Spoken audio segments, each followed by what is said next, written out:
Actually, this was from Paul. The question came up during your talk. What would you say to someone who's been guided to Christ by someone who later left the faith? Were they really doing God's work, or did they know God, but then somehow they were convinced away from Him? How would you describe that? It sounds like maybe the person who asked this question had that experience in their own life. I'm not sure.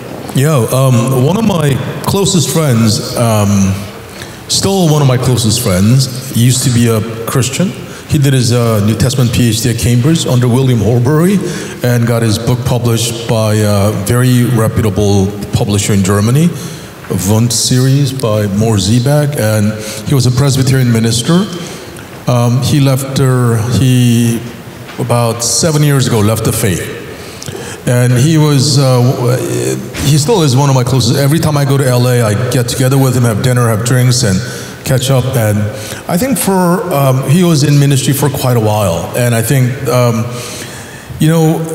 I think when I think about his work, was he faking it? No, he was sincere in what he believed. And I think there is a very important kind of thing to remember about the authenticity of God's work, even though because as Paul says, right, the Apostle Paul says we have this treasures in jars of clay. I think there's a real kind of a tension, or what scholars call dialectical tension, in who you are. I mean, you're not 100% the best representative of a particular tradition or brand or company, yet the work you do, though flawed and provisional, is real. I mean, I think, so historically speaking, Augustine had this Donatist controversy where people who became Christians under these Donatists, so heretical group, they were the sacramental administration, meaning the baptisms that you received and the Eucharist that you received. Many are beginning to doubt, like, was that legit? Because my pastor, my priest turned out to be someone who lapsed. And Augustine said, you know what, there's, I don't want to get into all the debates, but ex opere operanto and ex opere operantis, meaning that there is a integrity to the work that is carried out in the name of God through flawed human vessels. And it is God that guarantees the work. Therefore, even if the pastor or priest leaves the faith, or let's say it was a child molesting pastor or priest, was that priest's ministerial function completely kind of jacked up? And Augustine will say no, because it's God who does his work through broken vessels and jars of clay. Sure. Steve, I'm going to ask you a question, brought you back up here, because you were the one who spoke mostly to the question of religious pluralism and the different views. How aggressive, somebody asked how aggressive we as Christians should be in confronting religious pluralism, kind of just, we live in a pluralistic society here in Canada. Should we just kind of let it go, or should we be more like Elijah and the priests of Baal, challenging and calling down fire? Like, how aggressive should we, as Christians, be in confronting religious pluralism? Yeah, first of all, I guess I'd want to distinguish, or maybe be clear about what we mean by religious pluralism. Do we mean religious plurality, which just is simply a descriptive? That there's simply a fact of many faiths and many worldviews. I don't think we need to be aggressive against that. I think we need to be properly and truly tolerant of that kind of pluralism or plurality. I think when it comes to religious pluralism as an ideology, we need to find graceful ways to challenge it, to persuade people to embrace a better way of understanding religious plurality. Sure. Mike, I assume that your studies in the resurrection of Christ are one of your ways of confronting religious pluralism, and to say that no other faith has that sort of concrete claim. Yeah, and it's like right now I'm teaching 2 courses for HBU online, and it's an Intro to Christianity course. I teach 2 undergrad in the fall, 2 graduate courses in the spring. This Intro to Christianity mainly for freshmen, and every student has to take it. Last night a student wrote on there, because I have them talking about revelation. Is the Bible the sole revelation of God? you know, is what I'm asking them. And they have readings and all this stuff that they have to do. So one student came back last night and said, who am I to say that the Christian revelation is the only true revelation? He said, I'm a Christian, but who am I to tell others that what they believe is wrong? And I said, well, you have every right to do that. Jesus did. The apostles did. And we can know that Christianity is true because Jesus rose from the dead. So, you know, if Jesus rose from the dead, that's the game changer right there. No other religion has evidence for it being true like Christianity. I mean, Islam, the only evidence the Quran gives is it says, try to create a surah, a chapter, just like one in the Quran, and you'll find that you can't do it. Of course, it says that like 3 or 4 times, and one of the times it says, but if you try, you'll be damned to hell forever. So it's like, hey, here's how you find out if it's true, but if you take the test, you're damned forever. Thanks a lot. So, but I would say if you, the Quran has the opening surah, and then they go from the longest down to the shortest. So you just look at the last dozen of them and ask yourself, is this something that I could make? And I suggest it's something that you could very easily do, and you could even do it better than in the Quran. And so a Muslim may respond, well, you got to do it in Arabic, because Arabic, it flows, it's beautiful the way it is. There's literary beauty in the way it is arranged. And I hear even from former Muslims who are now Christians and who could read it in Arabic, they agree with that. But I mean, I can make it rhyme. I can, you know, put rhythm in it. And they say, well, it's not Arabic. Oh, well, really? I mean, what if I don't like Arabic? I mean, what if I think another language is prettier, like French or German? Not German, you know, what is it really this? I mean, that's kind of like choosing between McDonald's and Chick-fil-A. It's what, you know, it really comes. Christianity is the only religion out there that has some solid historical evidence that would suggest it's true. We have a falsifiable claim. Yeah. At the basis of our faith, which is it's a risk for a religion to have a falsifiable claim at the heart of it. But here's, speaking of falsifiable claims, we had a question. So we have no concrete, somebody says, we have no concrete empirical evidence of anyone else resurrecting after 3 days, or for any other length of time for that matter. Isn't it more reasonable to believe, you gave a couple of unlikely alternatives, isn't it more reasonable to believe any of the unlikely theories rather than the resurrection, which would be an impossible theory? Well, I don't think it is impossible. It's only impossible if God doesn't exist and supernaturalism is false. I think we've got a lot of good evidence that we actually have a supernatural dimension, such as there are several hundred well-evidenced near-death experiences where the percipient, the person who dies, receives some accurate information while dead that they could not have known otherwise. You have veridical apparitions where an apparition like a spirit of a dead person appears to someone. I know someone to whom this happened. They didn't even know the person was dead, and it turned out that this person appeared, woke up my friend in the middle of the night, and my friend saw it at the very moment that a day later she learned that girl had died at that. It's documented. You've got paranormal phenomena. You've got extreme answered prayer. I mean, I could give multiple examples for each of these things. These so strongly suggest a supernatural dimension to reality. I just don't think someone who really looks at the evidence could deny it and still think of themselves as a realist. We have evidence for God's existence from science and philosophy, you know, and some won't be persuaded by all that, but I'm saying you got all these different things. You got some arguments like the teleological, the Kalam cosmological argument, the moral argument for God's existence. You've got some of these things such as arguments from design, from the complexity of the universe and life itself, from science. You've got things like the historical evidence for the resurrection of Jesus. You got the evidence for a supernatural dimension. I mean, you put all this stuff together. Again, what makes a resurrection implausible if God exists and wants to raise Jesus? It's not implausible at all. Now, if someone wanted to say the person was raised by natural causes after 3 days, I'd say, yeah, that's impossible. from what we know from science, but science tells us nothing about whether God could raise someone from the dead. So what you have to do is you look at these things, and if you're really looking for truth, you don't make any a priori assumptions in terms of whether God exists or not, and you look at the evidence and you let yourself be guided by the evidence rather than your worldview that you start off with. If you do otherwise, then you risk your conclusion because bad philosophy corrupts good history. Can I ask a question to Mike? And I think this is something that I often wonder, and I have my own theory of like, why do you, I mean, I agree with your presentation 100%. Then why do you think that there are like so few New Testament scholars in like major universities and so on who actually believe what you and I believe? Is it the presuppositions? I mean, because I think it kind of comes down to that, does it not? Or I don't know, it's hard to argue that it's because they're kind of stupid and we're smart and we got it right. Because that would be a wrong. Is that right? I'm just kidding. No,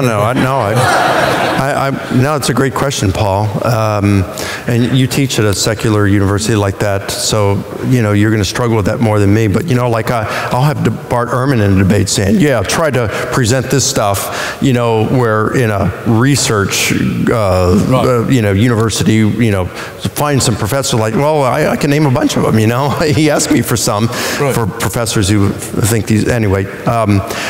I just got back from Israel a couple of days ago, and while I was over there, you see a lot of the Jewish men walking around, and they have the thing on their head. I forgot what they're called, yarmulke, and then you see a lot of the Orthodox Jews in the attire that they started wearing about 200 years ago. But they're not ashamed of their religion over there, and you could feel free. I just felt like, man, religion, God's existence isn't looked down here. If anything, atheism would be. And there's kind of like peer pressure in that way. You come back here in the States and Canada. Yeah, Canada. And it's just the opposite, isn't it? I'm here to keep you on your toes. It's just the opposite. So you feel all this pressure. There is, I think, having just gone to Israel, it kind of revealed to me in the United States that we are impacted, whether we know it or not, by peer pressure of our society. When I feel free over in Israel of my religious beliefs, but then I come back here and it's like I feel a little timid, that's because of my society. And someone like a Bart Ehrman and some of these and folks like Dale Martin, Dale Martin's a friend of mine who teaches at Yale, but he's nowhere near where I am in the theology and stuff. But if I were at Yale, you find a peer pressure. My guess is when you teach at a secular institution, you find that peer pressure that is against these kinds of things, and that moves them in that direction. So they're influenced just as much as we are. They're influenced more than they realize, I think. What do you think about that? I think so. And also I think historically, I think there was a time period where people at, let's say, Oxford, Cambridge, Harvard, Yale, did believe in the resurrection and had no problems with it. So I think not only is there peer pressure, but there's also this intellectual shift, right, in terms of the societal belief structure or plausibility structure where supernaturalism cannot be taken for granted. Yeah. Therefore, if your scholarship undergirds or supports supernaturalism in any shape or form, you're going to be ridiculed. So I do think that it's an intellectual ethos as well as institutional peer pressure that exerts upon scholars who make it really like, oh, dang, do I actually believe this? And how do I do it? I mean, just to give you an anecdote, when I was thinking about going to do my PhD in a secular school, my advisor said, you should do it in history, not in theology, and don't do the Bible. Because then you have to, because history, you can just say, she said, he said, and I don't have to tell you what I believe. Whereas in theology and New Testament, your identity, your commitment shows up a lot more. And I do wonder about why there are more evangelical scholars in a secular university who are historians rather than New Testament scholars or theologians. And I think it's because there are these disciplines that you would have to come out and claim your identity a lot more at the forefront.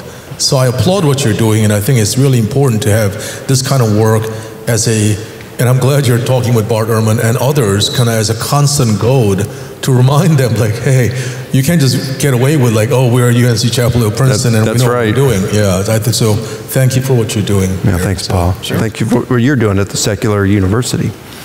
We need you. Yeah, I would just add to that teaching in a mainline Christian university in the States for a few years, I used to organize or help organize these faith and scholarship forums that were inspired by Veritas and others. And I think in that context, the majority view, it seemed to be for the mainline, thinkers, theologians, philosophers, you would be ridiculed if you believed that God somehow spoke to us from outside human resources, as I spoke of earlier, or that God in some sense intervenes. That was ridiculed. And that's in a mainline Christian context. Yeah. So some might concede that the Bible has truth, be it historical truth or be it even some moral truth, maybe even some spiritual truth. So some might concede that the Bible has some truth, but does it have to be factually all true in order for Christianity to stand? I'm guessing that's the end of the question. They just said, does it have to be factually all true? Well, I would say no. I'm not saying it's not all factually true, but it doesn't have to be. I mean, did Tacitus's Annals of Rome have to be 100% factually true for us to think that most of what it says is true? No, or doesn't apply to any literature that way. And you know what Bart Ehrman and I, we had a good discussion once on Justin Brierley's podcast, Unbelievable, very popular in the UK. And Bart was going about contradictions in the Gospels and errors and things like that. And I said, look, I'm working on this stuff right now. This was several years ago. I said, but Bart, let me ask you this. If Jesus rose from the dead, I'd say if Jesus rose from the dead, Christianity is true, period. Even if it were to be the case that some things in the Bible are not. And Justin said, what do you think, Bart? And Bart agreed. I said, so, all right, why are you appealing to errors and contradictions? If Jesus rose from the dead, Christianity is true, period. Because he would have risen from the dead before any of the Gospels were written, right? So Christianity would have been true at that point, period. And if the Gospels have errors or contradictions or something, it wouldn't nullify something that was true before any of them were ever written. And as I've shown you, we can get to the resurrection through Paul. We don't even need the Gospels for it. So if Christ rose, Christianity is true, period. And everything else, this is an overstatement here, but everything else becomes peripheral. We actually are going to, I wish we could do more Q&A. It'd be nice to do longer, but we do have to kind of wrap up because we're going to blame it on you, Paul. You've got to take a flight, I hear. So, I do want to just we like to end these conferences, and actually, Paul, you actually shared quite personally already, but we do like to end these conferences just letting you guys share your own kind of final statement on why you, as either a scholar or as a person, why in a world of 10, 20, 30, hundreds of thousands of religions, why do you believe it is credible, not only intellectually, but you've all even based your life on the idea that Christ could be and is the only way. And I just want to let you guys kind of speak freely to that. Thank you, modern technology. My monitor says Dr. Lim first and then leave, and blinking light. So thank you very much. I love it. So,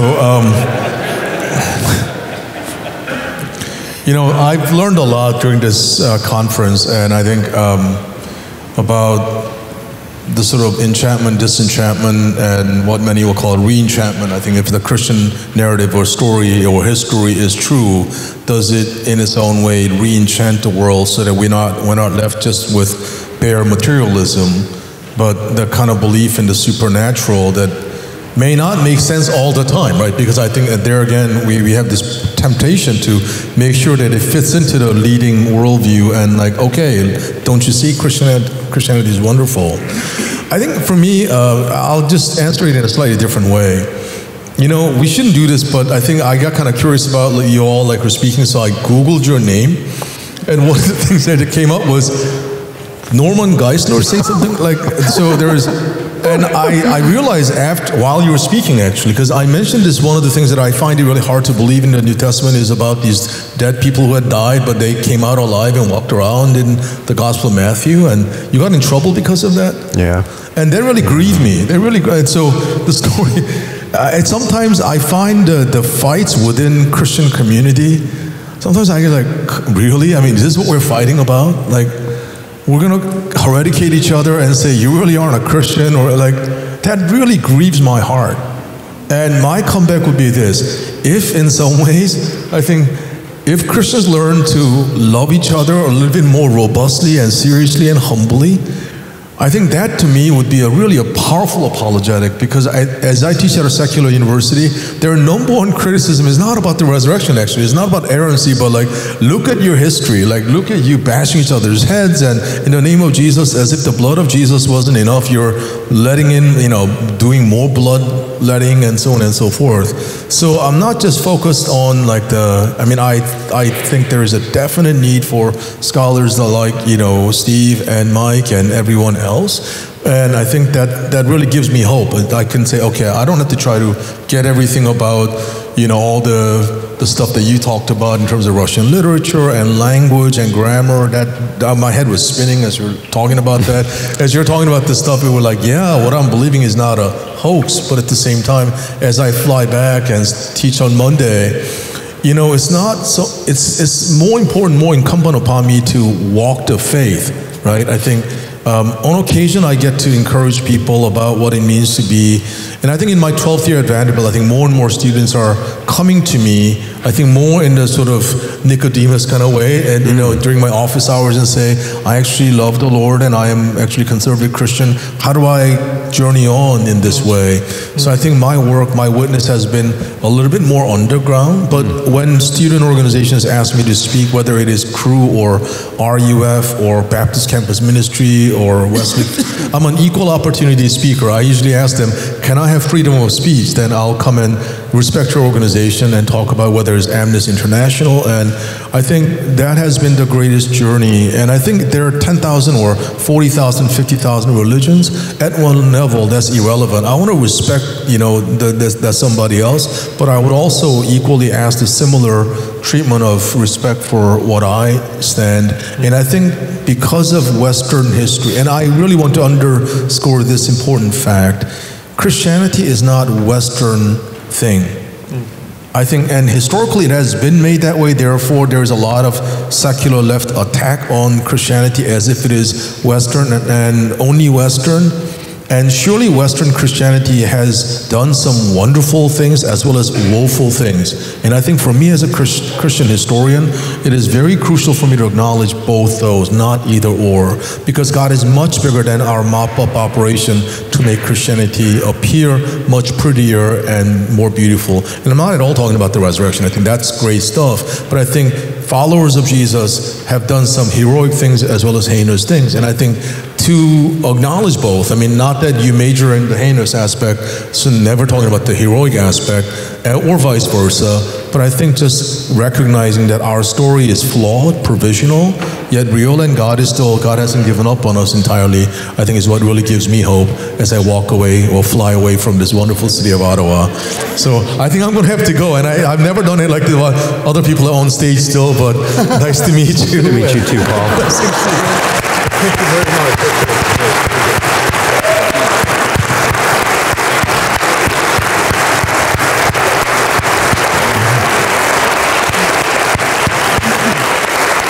I think he did well to remind us that when we talk about Christianity being the only way, we sometimes think a way of salvation or a way of religion. I think Paul was reminding us it's a way of life. Right? It's a different way we use that term. So. Yeah, I think if I try to give an account of how I arrive at the confidence that Jesus is the only way, I would have to start by giving a personal sense of the early struggle. Here I was as a young American kid growing up in Mexico. Missionary parents were traveling around the country, speaking the gospel in the villages and wherever we went, churches, town squares. And we are giving out gospel tracts and preaching and giving testimonies. And it wasn't long, of course, before I was asking Dad, Mom, what happens with all the ones we don't get to, right? And this is a question that comes up, whether you're in Mexico doing that kind of work, or in India teaching students who've converted from Hinduism and come and they study and they say, Dr. Steve, Dr. Griffin, you know, what can you say about my grandparents who never really had any kind of opportunity to embrace the gospel message? What is there hope for them? And I think we can't skirt those questions as though they were insignificant. We have to begin to think about what we mean by salvation. And so I guess my own quest would be something like that. I probably, as an undergraduate, I probably embraced something we would call religious pluralism, while still believing that somehow Jesus was not far off. I trusted in Jesus as a boy, but I probably believed something like what is known as the religious pluralist view that I quoted earlier, John Hick. Essentially, the idea that salvation is turning gradually away from my own self-centeredness towards this God that I perceive in whichever way my religious tradition helps me to perceive him or her, and so that would be salvation according to that view. But that did not take me very far. Pretty soon I was asking, but wait a minute. What is it that as a Christian, what is it that not just the message of Jesus, but the cross? What is it about the cross that is central and important in salvation? And I guess I moved from that pluralistic understanding towards something that might be a little bit like this. God's grace in Christ perfects what is there naturally, so that the natural religions, the religious quests, they're all authentic, I assumed, and that the gospel message comes and it kind of completes and perfects what is there by nature in the natural religions. But even there, I wondered if I was not recognizing the rebellion that's also in religion, the darkness that comes up in religion, broadly understood, even in Christianity. And so I guess I came to the question of, well, what then is salvation? And if we look biblically, salvation is not just a question about who gets in. Right? It's a question about what God is doing to put things right in the world. And so it's not a from below question, but it's a from above question. And so I'm asking, how is Christ and the cross central in what God is doing to put things right in the world? And so I stayed with that a little bit longer.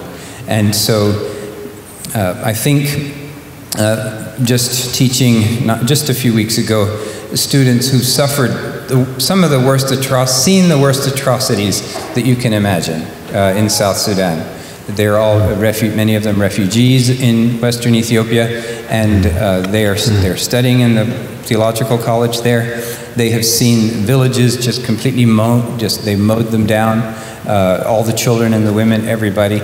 And here they are, almost in shell shock, sitting in my class. What can I teach them? How can I possibly help them? The feedback I got from them was the centrality of the cross, the demonstration of God's love, God coming and suffering with us and among us.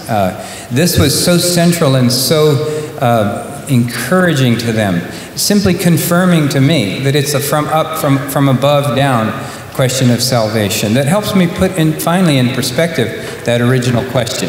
What about those who never hear? What about those we don't reach? Well, that's a good question, but maybe it's not the very best question.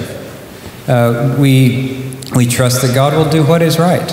We don't know, by God's common grace, who will be finally saved. This is up to God. We know what we have received and what we have heard and what we have been entrusted with, and we simply hand it on. And that's the message I see in Scripture, consistent message. What is the light that you have received? What light do you have? What have you embraced? It's not a, what's the minimum I need to do to get in, but what is God doing, and how am I involved in that? That's how I would answer. Nice. And Mike? So in a world of 10,000 religions, why for you, how have you come to know that you can trust Jesus is, in fact, the only way? Well, I start off with the resurrection of Jesus. So if Jesus rose from the dead, Christianity's true, right? And I think the evidence points that way. Well, then I say, all right, if Christianity is true, what is it exactly that Jesus taught? And I'm not just going to take the Gospels at face value with that, if I'm coming at them historically speaking. I mean, I could do what a lot of people do and just have the presupposition, well, you know, Bible dropped down from heaven, you know, God inspired people, and it's all true. But that's a statement of faith. It's not provable, all right? I want proof. If I'm going to be basing my worldview on this and the eternal destiny of my soul, that's just the way I am. I'm not saying if someone's doing it the other way that they're wrong. I'm just saying for me, I'm brought up in Missouri State, you know, show me. I would have been doubting Thomas. That's me. All right, so I'm going to approach it as a historian. I'm going to say, all right, when I look at the various Christian writings, they're fairly unanimous. In our earliest Christian writings are in the New Testament, okay? Even Bart Ehrman will say that these other so-called Gospels and Gnostic literature, this is what some Christians believed in the 2nd and 3rd centuries. But he goes on to say, if you want to know about the real Jesus, there's only one place to go, the New Testament Gospels. All right, so, but when I look at what Jesus says in the Gospels, it's multiply attested that he says he is the only way, that there is no other way. He says it in different ways in the Gospels, but we find a clear pattern throughout all 4 Gospels and throughout a multitude of the New Testament literature, the letters of Paul and so forth, a letter of Hebrews, that Jesus is the only way. And so we have to, as students of history, ask ourselves, what led these earliest Christians to come to that conclusion? And there really is only one plausible explanation. The best explanation is that Jesus himself made such claims as we do find him making in the Gospels. So if Jesus rose from the dead, and he claims to be the only way to heaven, I think that's good reason to believe him. Now, does that mean that we can know 100% certain that he is who he claimed to be, that he's God's uniquely divine son and the only way, rather than he was an alien from a parallel universe doing his PhD experiment to deceive human beings into believing this, and it's just actually one big cosmic joke? No, I can't disprove that. There is a matter of faith in there. So I believe by faith that Jesus is who he claimed to be, and he rose from the dead, and he claimed to be the only way. And so I have bought into his program, and I'm following him, and I'm hoping that it's true. Awesome. But it's a reasonable faith. And no matter what worldview you have, it's faith. The skeptic who was here today seemed like a great guy, a nice guy. He is. Yeah, so your friend. Oh, hey, glad you're here. So, but he knows that atheism may be false. No matter what worldview we have to admit it may be false. We do not know with 100%. There are different interpretations of evidence and things like this. Even Richard Dawkins, a militant atheist, admits that the universe and life itself has the appearance that it was designed. So for him, if it looks like a duck, walks like a duck, quacks like a duck, it's a camel in disguise, you know? So there's faith no matter what it is, but I do think that Christianity is a reasonable faith when you consider all the evidence. And Jesus did, it appears historically, I mean, we can't get into a time machine and go back and verify it, but when we apply the tools of historical investigation, it seems quite clear that Jesus claimed to be the only way, and because he rose from the dead, I think we should believe him.